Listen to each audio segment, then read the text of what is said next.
ನಮಸ್ಕಾರ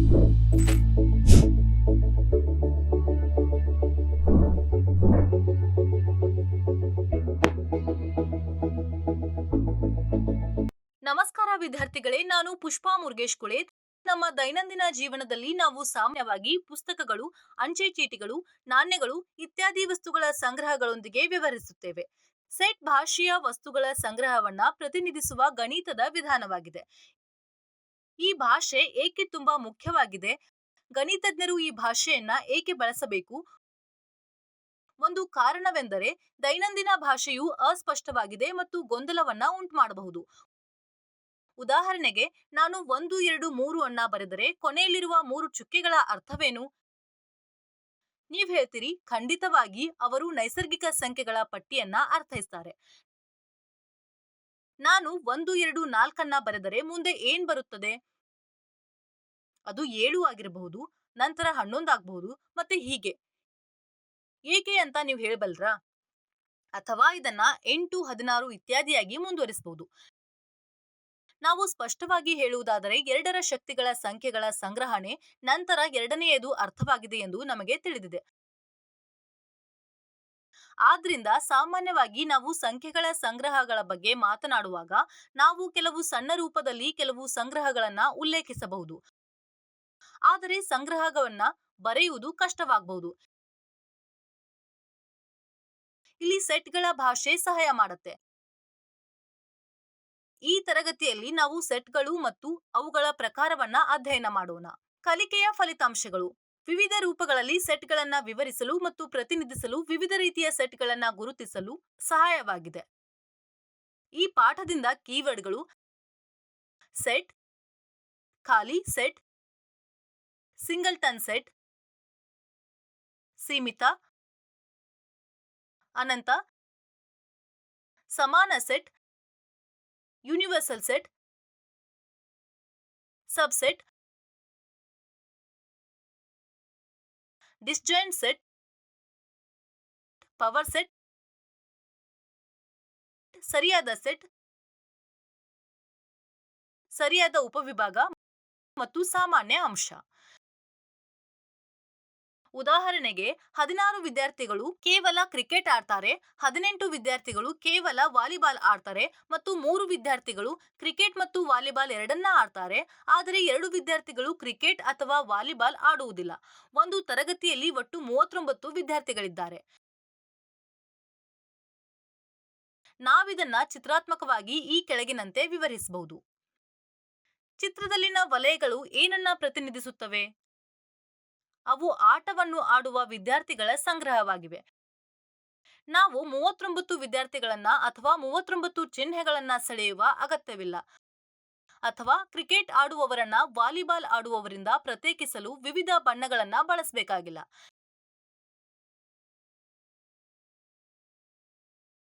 ಸಂಗ್ರಹಗಳನ್ನ ಸಿ ಮತ್ತು ವಿ ಎಂದು ಕರೆಯುವುದು ಸಾಕು.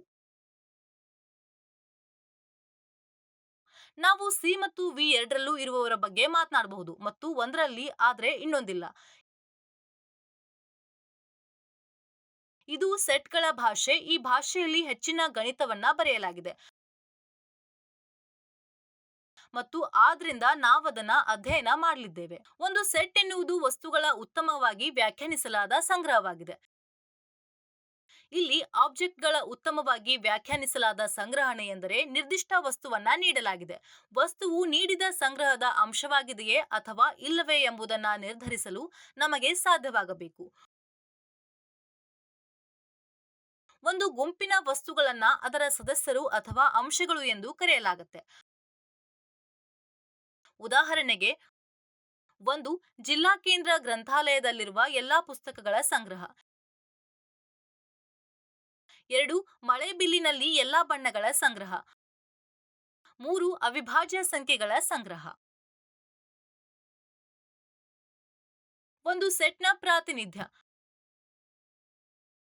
ಬೆಸ ಸಂಖ್ಯೆಗಳ ಸಂಗ್ರಹವನ್ನ ಹಲವು ವಿಧಗಳಲ್ಲಿ ವಿವರಿಸಬಹುದು. ಒಂದು ಬೆಸ ಸಂಖ್ಯೆಗಳ ಸೆಟ್ ಉತ್ತಮ ವಿವರಣೆಯಾಗಿದೆ. ನಾವದನ್ನ ಚೆನ್ನಾಗಿ ಅರ್ಥ ಮಾಡ್ಕೊಳ್ತೇವೆ. 2 ಇದನ್ನ 1, 3, 5 ಎಂದು ಬರೆಯಬಹುದು ಮತ್ತು ನಾನು ಏನು ಹೇಳುತ್ತಿದ್ದೇನೆ ಎಂದು ನಿಮಗೆ ತಿಳಿದಿದೆ. 3 ಅಲ್ಲದೆ ಇದನ್ನ ಎಲ್ಲಾ ಸಂಖ್ಯೆಯ ಸಂಗ್ರಹವೆಂದು ಹೇಳಬಹುದು. x ಅಲ್ಲಿ x ಪ್ಲಸ್ ಸಂಖ್ಯೆ ಅದೆಲ್ಲವೂ ಸಮಾನ ಮತ್ತು ಉಪಯುಕ್ತವಾಗಿದೆ.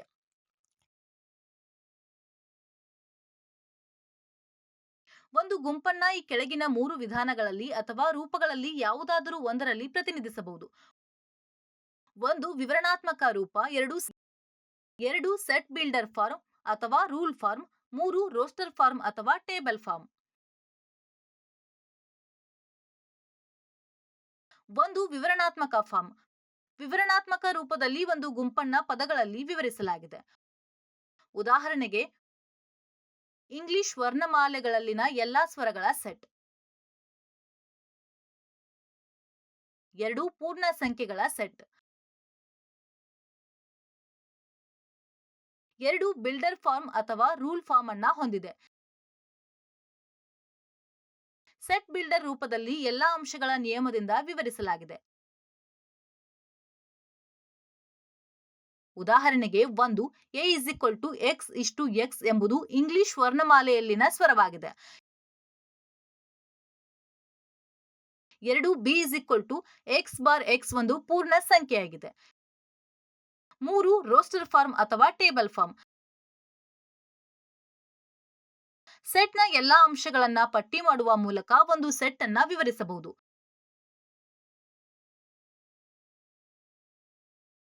ಉದಾಹರಣೆಗೆ 1 a a e i o u,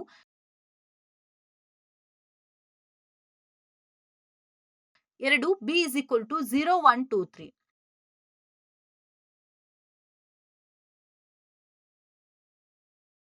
ಉದಾಹರಣೆ ಕೆಳಗಿನ ಪದಗಳ ಅಕ್ಷರಗಳನ್ನ ಗುಂಪನ್ನ ರೋಸ್ಟರ್ ರೂಪದಲ್ಲಿ ಬರೆಯಿರಿ. 1 ಮೌಲ್ಯಮಾಪನ, 2 ಪ್ರಿನ್ಸಿಪಲ್,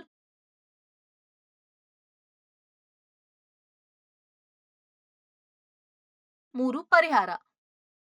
1 ಮೌಲ್ಯಮಾಪನ a ASEMNT,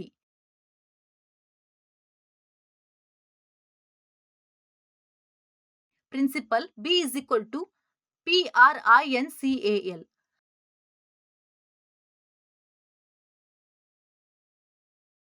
ಸೆಟ್ಗಳ ವಿಧಗಳು ಬಹಳ ವಿಶೇಷವಾದ ಆಸಕ್ತಿಯ ಸೆಟ್ ಇದೆ. ಖಾಲಿ ಸಂಗ್ರಹದ ಬಗ್ಗೆ ಏಕೆ ಕಾಳಜಿ ವಹಿಸಬೇಕು? x2 1 0 ಸಮೀಕರಣಕ್ಕೆ ಪರಿಹಾರಗಳ ಗುಂಪನ್ನ ಪರಿಗಣಿಸಿ.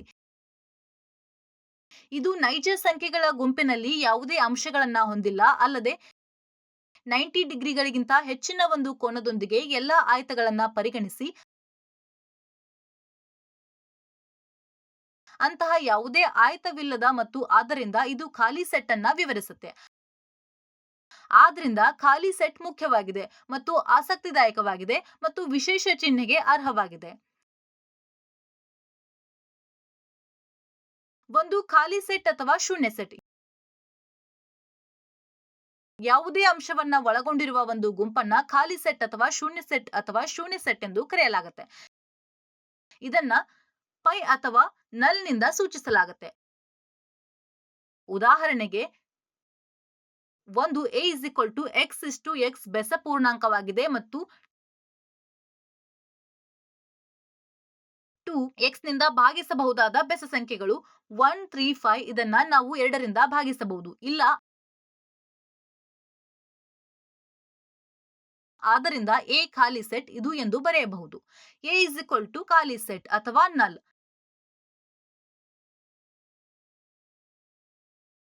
2 1 ಮತ್ತು 2ರ ನಡುವಿನ ಎಲ್ಲಾ ಪೂರ್ಣಾಂಕಗಳ ಸೆಟ್. ಇಲ್ಲಿ 1 ಮತ್ತು 2ರ ನಡುವೆ ಯಾವುದೇ ಪೂರ್ಣಾಂಕಗಳಿಲ್ಲ, ಆದ್ದರಿಂದ ಇದು ಖಾಲಿ ಸೆಟ್ ಆಗಿದೆ.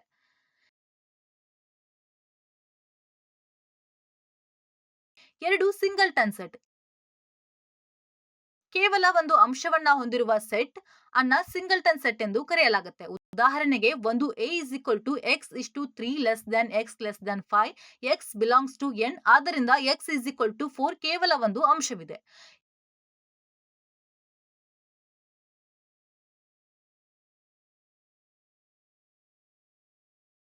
2 b ಎಲ್ಲಾ ಸಮ ಅವಿಭಾಜ್ಯ ಸಂಖ್ಯೆಗಳ ಸೆಟ್. 2 ಒಂದೇ ಸಮ ಅವಿಭಾಜ್ಯ ಸಂಖ್ಯೆ, ಆದ್ದರಿಂದ ಈ ಸೆಟ್ನಲ್ಲಿ ಒಂದೇ ಒಂದು ಅಂಶ.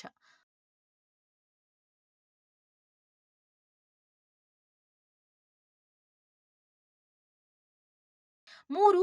Finite set. ಒಂದು ಸೀಮಿತ ಸಂಖ್ಯೆಯ ಅಂಶಗಳೊಂದಿಗೆ ಒಂದು ಸೆಟ್ ಅನ್ನ ಸೀಮಿತ ಸೆಟ್ ಎಂದು ಕರೆಯಲಾಗುತ್ತೆ. ಉದಾಹರಣೆಗೆ ಒಂದು ಕುಟುಂಬ ಸದಸ್ಯರ ಸೆಟ್, 2 ನೀವು ಆಡುವ ಒಳಾಂಗಣ ಹೊರಾಂಗಣ ಆಟಗಳ ಸೆಟ್, 3 ನೀವು ಶಾಲೆಯಲ್ಲಿ ಕಲಿಯುವ ಪಠ್ಯಕ್ರಮಗಳ ವಿಷಯಗಳ ಸೆಟ್. 4. a x(x)36 ಅಂಶವಾಗಿದೆ. 4. Infinite set. ಪರಿಮಿತವಲ್ಲದ ಗುಂಪನ್ನ ಅನಂತ ಸೆಟ್ ಎಂದು ಕರೆಯಲಾಗುತ್ತೆ. ಉದಾಹರಣೆಗೆ ಒಂದು 5, 10, 15. 2 ಒಂದು ಸಾಲಿನಲ್ಲಿ ಎಲ್ಲಾ ಬಿಂದುಗಳ ಸೆಟ್. ಸೆಟ್ಗಳ ಪ್ರಕಾರವನ್ನ ಮತ್ತಷ್ಟು ಚರ್ಚಿಸಲು ನಾವು ಸೆಟ್ಗಳ ಕಾರ್ಡಿನಾಲಿಟಿಯನ್ನ ತಿಳಿದುಕೊಳ್ಳಬೇಕು. 5 ಸಮಾನ ಸೆಟ್ಗಳು. 2 ಪರಿಮಿತ ಸೆಟ್ಗಳು ಎ ಮತ್ತು ಬಿ ಒಂದೇ ಸಂಖ್ಯೆಯ ಅಂಶಗಳನ್ನ ಹೊಂದಿದ್ದರೆ ಅವು ಸಮನಾಗಿರುತ್ತವೆ ಎಂದು ಹೇಳಲಾಗುತ್ತೆ. ಇದನ್ನ a(b) ಎಂದು ಬರೆಯಲಾಗಿದೆ. ಎ ಮತ್ತು ಬಿ ಸಮಾನ ಸೆಟ್ಗಳಾಗಿದ್ದರೆ ನಂತರ n(a) n(b). ಉದಾಹರಣೆಗೆ a ಬಾಲ್ ಬ್ಯಾಟ್ ಮತ್ತು b ಇತಿಹಾಸ ಭೌಗೋಳಿಕ ಪರಿಗಣಿಸಿ. ಇಲ್ಲಿ a ಯು b ಗೆ ಸಮನಾಗಿರುತ್ತದೆ ಏಕೆಂದರೆ n(a) n(b) 2 ಆಗಿದೆ.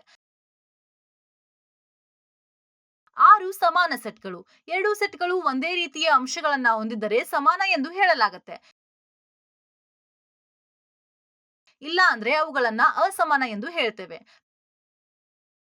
ಬೇರೆ ರೀತಿಯಲ್ಲಿ ಹೇಳುವುದಾದರೆ a ಮತ್ತು b ಎಂಬ 2 ಸೆಟ್ಗಳು ಸಮನಾಗಿರುತ್ತವೆ ಎಂದು ಹೇಳಲಾಗುತ್ತೆ. ಒಂದು a ಯ ಪ್ರತಿಯೊಂದು ಅಂಶವೂ ಸಹ b ಯ ಅಂಶವಾಗಿದೆ. 2 b ಯ ಪ್ರತಿಯೊಂದು ಅಂಶವೂ ಕೂಡ a ಯ ಅಂಶವಾಗಿದೆ. ಉದಾಹರಣೆಗೆ a 1 2 3 4 ಮತ್ತು b 4 2 3 1 ಸೆಟ್ಗಳನ್ನ ಪರಿಗಣಿಸಿ.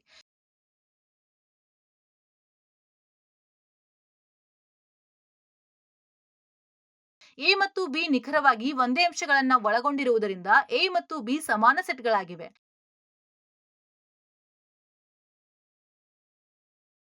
7 ಯೂನಿವರ್ಸಲ್ ಸೆಟ್. ಯೂನಿವರ್ಸಲ್ ಸೆಟ್ ಎನ್ನುವುದು ಪರಿಗಣನೆಯಲ್ಲಿರುವ ಎಲ್ಲಾ ಸೆಟ್ಗಳ ಎಲ್ಲಾ ಅಂಶಗಳನ್ನ ಒಳಗೊಂಡಿರುವ ಒಂದು ಸೆಟ್ ಆಗಿದೆ ಮತ್ತು ಇದನ್ನ ಸಾಮಾನ್ಯವಾಗಿ ಯು ನಿಂದ ಸೂಚಿಸಲಾಗುತ್ತೆ. ಉದಾಹರಣೆಗೆ ನಾವು ನೈಸರ್ಗಿಕ ಸಂಖ್ಯೆಗಳಲ್ಲಿನ ಅಂಶಗಳ ಬಗ್ಗೆ ಚರ್ಚಿಸಿದರೆ ಯೂನಿವರ್ಸಲ್ ಸೆಟ್ ಎಲ್ಲಾ ನೈಸರ್ಗಿಕ ಸಂಖ್ಯೆಗಳ ಸೆಟ್ ಆಗಿದೆ. u x(x) belongs to n. 2 a ಭೂಮಿ, ಮಂಗಳ, ಗುರು ಆಗಿದ್ದರೆ ಯೂನಿವರ್ಸಲ್ ಸೆಟ್ ಯು ಸೌರವ್ಯೂಹದ ಗ್ರಹಗಳು.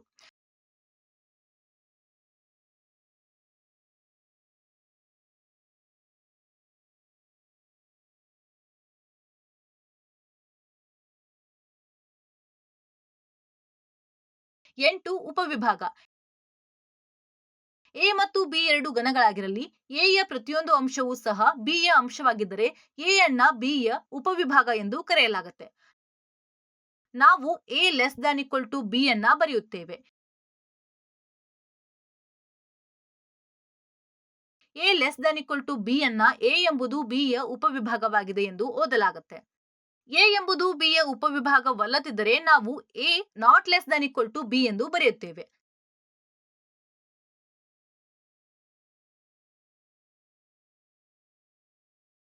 ಸ್ಪಷ್ಟವಾಗಿ a ಎಂಬುದು b ಯ ಉಪವಿಭಾಗವಾಗಿದ್ದರೆ ನಂತರ n(a) n(b).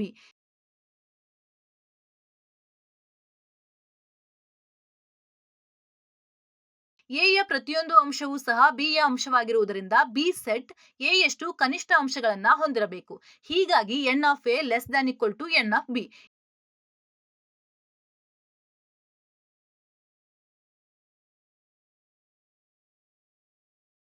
ಇನ್ನೊಂದು ಮಾರ್ಗವು ನಿಜ n(a)(n)(b). ನಂತರ a ವು b ಗಿಂತ ಹೆಚ್ಚಿನ ಅಂಶಗಳನ್ನ ಹೊಂದಿದೆ ಎಂದು ಭಾವಿಸೋಣ ಮತ್ತು ಆದ್ದರಿಂದ a ಯಲ್ಲಿ b ಯಲ್ಲಿ ಇರಲಾಗದ ಕನಿಷ್ಠ ಒಂದು ಅಂಶವಿದೆ. ಆದ್ದರಿಂದ a b ಯ ಉಪವಿಭಾಗವಲ್ಲ. ಉದಾಹರಣೆಗೆ 1 1 < 1 2 3. 2 2 4 ≠ 1 2 3.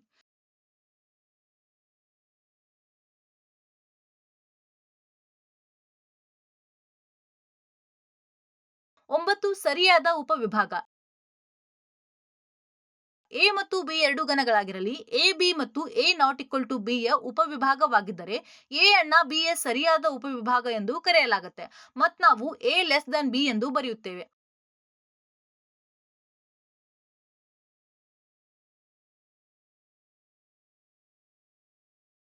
ಉದಾಹರಣೆಗೆ ಎ ಇಸ್ ಈಕ್ವಲ್ ಟು 1 2 5 ಮತ್ತು ಬಿ ಇಸ್ ಈಕ್ವಲ್ ಟು 1 2 3 4 5 ಆಗಿದ್ದರೆ ಎ ಎಂಬುದು ಬಿ ಅಂದರೆ ಸರಿಯಾದ ಉಪವಿಭಾಗವಾಗಿದೆ, ಎ ಲೆಸ್ ದನ್ ಬಿ ಆಗಿದೆ.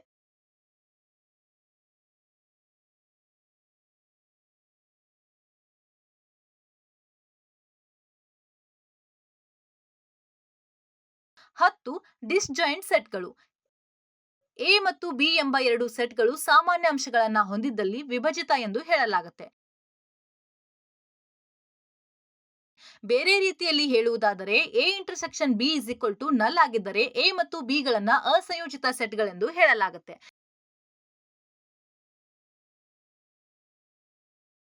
ಉದಾಹರಣೆಗೆ ಎ ಇಸ್ ಈಕ್ವಲ್ ಟು 20 22 23 24 ಮತ್ತು ಬಿ ಇಸ್ ಈಕ್ವಲ್ ಟು 25 30 40 45 ಅಸಂಬದ್ಧ ಸೆಟ್ಗಳೇ ಎಂಬುದನ್ನು ಪರಿಶೀಲಿಸಿ. ಪರಿಹಾರ A is equal to 20 22 23 24, B is equal to 25 30 40 45. A intersection B is equal to 20 22 23 24 intersection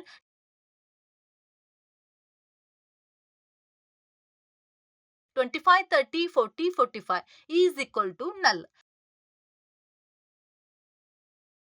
A intersection B is equal to null ರಿಂದ A ಮತ್ತು B ಅಸಂಯೋಜಿತ ಸೆಟ್ಗಳಾಗಿವೆ.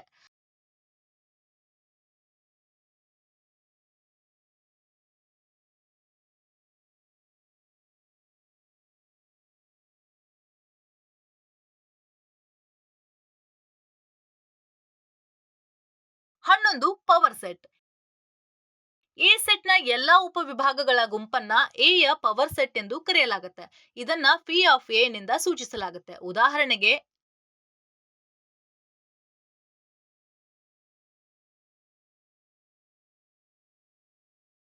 ಒಂದು A is equal to 2, 3 ಆಗಿದ್ದರೆ A ಯ ಪವರ್ ಸೆಟ್ ಅನ್ನ ಕಂಡುಹಿಡಿಯಿರಿ. A ನ ಉಪವಿಭಾಗಗಳು ನಲ್ 2 3 2, 3. A ನ power set P of A is equal to null 2 3 2 of 3. ನೆನಪಿಡುವ ಅಂಶಗಳು. ಒಂದು ಸೆಟ್ ಎನ್ನುವುದು ವಸ್ತುಗಳ ಉತ್ತಮವಾಗಿ ವ್ಯಾಖ್ಯಾನಿಸಲಾದ ಸಂಗ್ರಹವಾಗಿದೆ. ಸೆಟ್ಗಳನ್ನು 3 ರೂಪಗಳಲ್ಲಿ ಪ್ರತಿನಿಧಿಸಲಾಗುತ್ತೆ. ಒಂದು ವಿವರಣಾತ್ಮಕ ರೂಪ, 2 ಸೆಟ್ ಬಿಲ್ಡರ್ ಫಾರ್ಮ್, 3 ರೋಸ್ಟರ್ ರೂಪ. ಎ ಯ ಪ್ರತಿಯೊಂದು ಅಂಶವೂ ಸಹ ಬಿ ಯ ಅಂಶವಾಗಿದ್ದರೆ ಎ ಅನ್ನ ಬಿ ಯ ಉಪವಿಭಾಗ ಎಂದು ಕರೆಯಲಾಗುತ್ತೆ.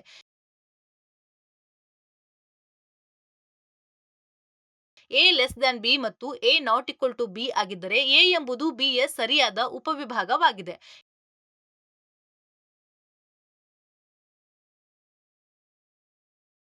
ಎ ಸೆಟ್ ನ ಪವರ್ ಸೆಟ್ ಎ ಯ ಎಲ್ಲಾ ಉಪವಿಭಾಗಗಳ ಸೆಟ್ ಆಗಿದೆ ಮತ್ತು ಇದನ್ನ ಪಿ ಆಫ್ ಎ ನಿಂದ ಸೂಚಿಸಲಾಗುತ್ತೆ. ಎಂ ಅಂಶಗಳೊಂದಿಗೆ ಒಂದು ಗುಂಪಿನ ಉಪವಿಭಾಗಗಳ ಸಂಖ್ಯೆ 2m ಆಗಿದೆ.